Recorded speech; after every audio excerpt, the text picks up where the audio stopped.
is a message to the nation. Put the guns them down. Cause we want some understand. Put them down, down. Put them away now. Understand. Yo, Mr. Marshall, Benjai, what you say? Good evening, everyone, and welcome to the UNC Fortress of Caroni East. A warm Caroni East welcome to my political leader and the next Prime Minister of Trinidad and Tobago, the Honorable Kamala Persad-Bissessar, Senior Counsel. My colleagues at the head table, fellow members of Parliament and senators, local government representatives, members of the National Executive, the Caroni East Executive, activists, foot soldiers, and those viewing home and abroad, we are the St. Helena Hindu School, and it is packed to capacity. My friends, it has been a while since we have met like this, and it is a great feeling to be able to see and greet you all. Please allow me to extend greetings to my Hindu brothers and sisters. May you have a holy and auspicious Karwas. To all in the Christian community, may this Lent be a period of solemn prayer and reflection. I would also like to wish my Islamic friends a holy month of Ramadan. May this time be of purity and gratitude towards Allah. And to the spiritual Shouter Baptists, as Liberation Day approaches, I wish you continued triumph and happiness. Brothers and sisters, I have one more greeting to extend, and that is to the Queen of Chutney, 9-year-old Caitlin Sultan, who is a student at the Warrenville TIA Primary School.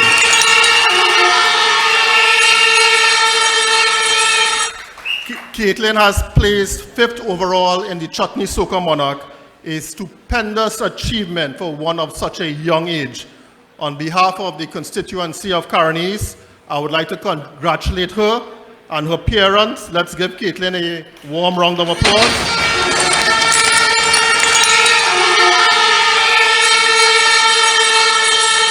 Caitlin sang a fitting song titled, Tell Them Already. And we here in Caroni East are also ready to take back this country and return Kamala Persad-Bissessar to the office of Prime Minister of Trinidad and Tobago. My friends, the Rowley administration has been guilty of many things. One of them is they locked citizens out of this country during the pandemic. And then they justified their incompetence by awarding the failed health team our country's highest honors. Truth be told, Trinidad and Tobago has the 5th highest death rate per capita from COVID-19.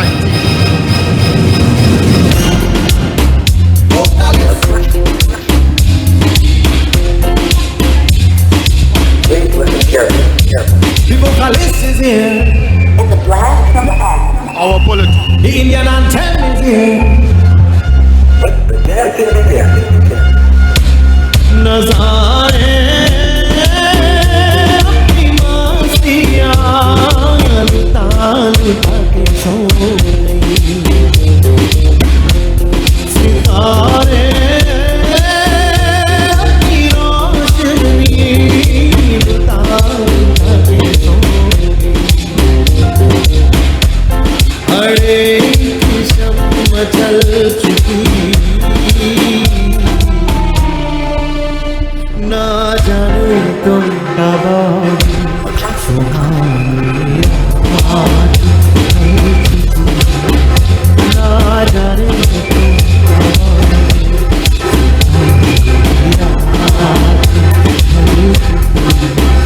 ना जाने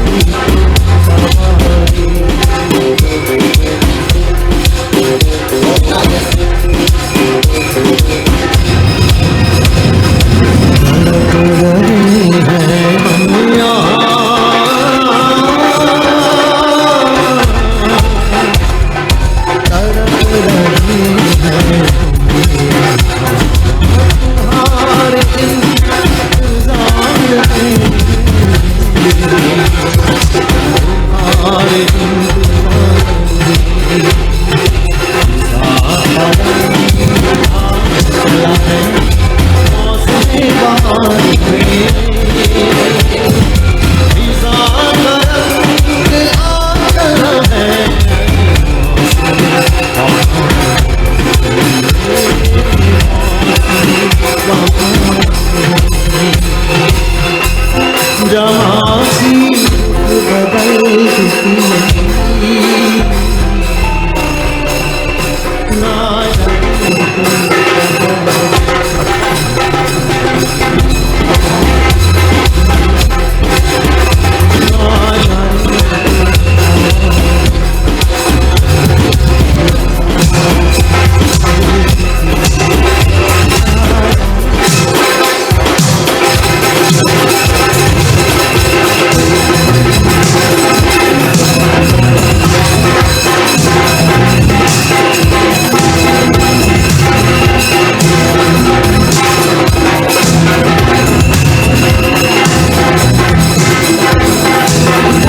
Our most beloved political leader and the best prime minister this country has ever had. Leader, this is Caitlin and Kaylee. Sultan and Caitlin has placed 5th in the Chutney Soca Monarch. I said that before you reach. So my friends, truth be told, Trinidad and Tobago has the 5th highest death rate per capita from COVID-19 in the Western Hemisphere, and the 23rd highest death rate from COVID-19 in the world. 172 countries saved a higher percentage of their citizens than us. There were many policy errors, our public health response in the pandemic. Many policies were perceived to target a specific portion of the population. In the end, Rowley and Diyal Singh failed to protect the most vulnerable citizens from COVID-19. And this was despite a heroic effort made by our healthcare workers. Karani salutes you all. Now that the pandemic is on the decline, Minister Diyal Singh should stop disrespecting our nurses. President of the Trinidad and Tobago Registered Nurses Association, Edie Stewart, is on record of saying that nurses are currently working on 2013 salaries. And because of this, many have no choice but to seek employment abroad. We are losing our best nurses to the US and the UK because they are unable to support their families. Billions were spent to build hospitals that our nurses have no passion to work in and preferring to migrate there with their entire families to a foreign country, where the pay is better and the working conditions are more humane than in our public healthcare institutions. Another complaint nurses have made is that Minister Diyal Singh has paid no attention to raising the standard of nursing education. They have heard only talk from those in authority in getting all nursing degrees registered with the Accreditation Council of Trinidad and Tobago. Nurses are unable to specialize in advanced clinical applications in nursing and unable to qualify for higher paying jobs. Currently, nurses' salaries are among the lowest in the public service. Many young nurses are not seeing a financially viable future in our nation's healthcare sector and are seeking greener pastures abroad. Minister Diyal Singh has also been unable to meet the staffing quota of our hospitals across our 4 regional health authorities in Trinidad. Tobago is the only regional health authority that has met its staff figures, and that is because it falls under the authority of the Tobago House of Assembly. This was most apparent during the pandemic, where 1 nurse had to do the job of 2 or 3. Our nation's shortcomings were highlighted in the 2020 State of the World Nursing Report, which analyzes data from 191 countries, including ours. For countries such as Trinidad and Tobago that are unable to retain their nurses, the report advised that we should consider improving salaries and working conditions, and creating professional development opportunities and allowing nurses to train to their full scope and education and training. Minister Dialsingh has spent billions during COVID on questionable measures such as step-up and step-down facilities. Do you know that in the United States and in Canada, they never use that policy of step-up and step-down facilities? We also had the threat of $250,000 if you broke quarantine, right? The PNM put that in place. They forced sick people into dilapidated and cockroach-infested buildings to pay massive rents to God only knows who. It was a feeding frenzy. Friends and family, while we were all told to shelter in place. My leader, my political leader, when she's Prime Minister, will do a comprehensive audit into the spending during COVID-19, and someone will have to account.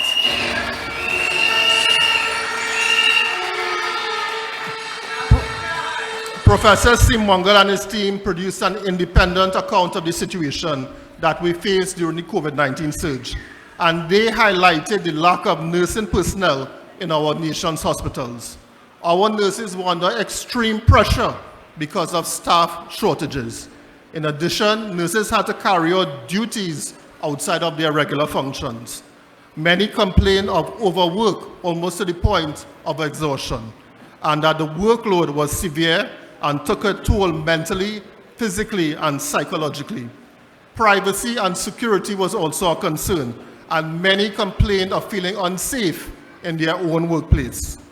Nurses also complained of having to work long hours in PPE, often without a break and unable to go to the bathroom. They also reported that they had to lift patients, obese patients, because there were a lack of attendants. There was one ICU nurse for 6 ventilated patients and 1 ward nurse for up to 30 patients. And these numbers, these ratios, are unheard of in most countries. Minister Dialsingh did not support our nurses during the pandemic. And the disrespect continues because nurses, many nurses, are only given short-term contracts and they are unable to access loans to buy houses and cars and whatnot. These short-term contracts create great uncertainty and depress the morale of the nurses who are exposing themselves to the greatest risk. There are over 3,400 nurses working on temporary employment in our nation's hospitals and health centers. And this is unique to the nursing profession. Those in the Ministry of National Security, the police service, the members of the Defense Force, the Coast Guard, the Fire Service, they are not manned by such a high percentage of persons on contract labor. Why has Minister Dialsingh treated our nurses with such disrespect? They are unable to get gratuity payments as well as a pension. As much as 40% of our nurses work under these conditions. Truly third world country conditions. My leader worked to fix these issues. The Academy of Nursing and Allied Health was built by the partnership government in 2013 under the leadership of Kamla Persad-Bissessar.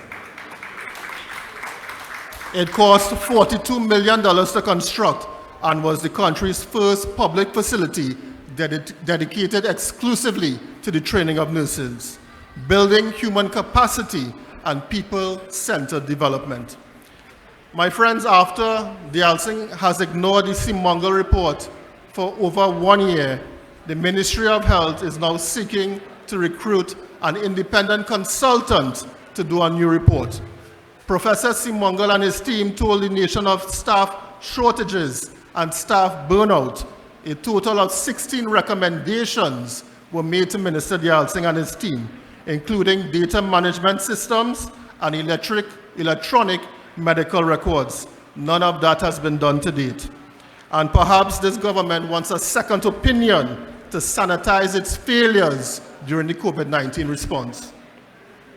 And speaking of failures, the contagious hand, foot, and mouth disease is now spreading in the Guayco Presbyterian Primary School as well as the Caranas Primary School. This was confirmed by Minister of Education, Dr. Nayan Gapsti Dolly, and President of the Trinidad and Tobago Unified Teachers Association, Martin Lumking.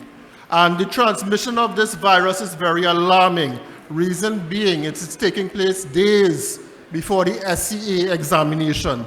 Students are at risk of being in quarantine when the examination is taking place. The Ministry of Education must make every effort to join with the Ministry of Health to ensure that there is not a much more serious outbreak in our nation's schools. There must be a vigorous public health education campaign to sensitize students that the disease spreads easily through coughing and sneezing and by touching surfaces. Quarantined students must be given every opportunity to sit the SCA examination. I'm calling on the Minister of Education to state what steps are being taken to support those students in quarantine and scheduled to write the SCA in a week's time. As well as I would like to wish all SCA students good luck in their coming examination. Very quickly, my friends, in the past 7 years, there has been an unending proliferation of serious crime in Carinese, from murders to drive-by assassinations, to home invasions, to carjackings, to extortion, to drug dealings, and so much more. Corpses are being dumped in our watercourses. The Caroni East River and its tributaries are being used to transport drugs, guns, and to facilitate human trafficking. Drug dealing has penetrated our communities. Our businesses are now being forced to pay protection money. They are given an option, silver or lead. Pay with silver or collect lead. All this under the watch of the dynamic duo of Prime Minister Keith Rowley and Minister Hines. I have made extensive representations on your behalf, both inside and outside of Parliament, on gang warfare and serious crime in Carinese. I again make the call for a police post in Kelly Village, and this is needed given the escalation of gang warfare in this area and the easy accessibility of high-powered weapons that are a danger to us all. We need more police patrols, and we call for the return of the community comfort patrols and the assignment of additional vehicles to the police stations in Caroni, Cunupia, and Las Lomas. And where are the CCTV cameras? Why are criminals being allowed to operate without interference in broad daylight? We will never be safe under this Rowley administration. I would like to publicly thank the TTPS for hosting a Central Division Town meeting that was held at the St. David RC Primary School, and we here in Carinese fully support our police service, and we thank them for their service to our country. I wish to remind you all that the quality of our lives was much better under the administration of Kamla Prasad Bisesa. Those times will return, and they are not far away. We are in the final countdown. We owe it to ourselves, our families, our children, and our grandchildren to remove this Rowley administration from office. Long live our great party. Long live our political leader. Long live you all. Thank you very much. You go see blood.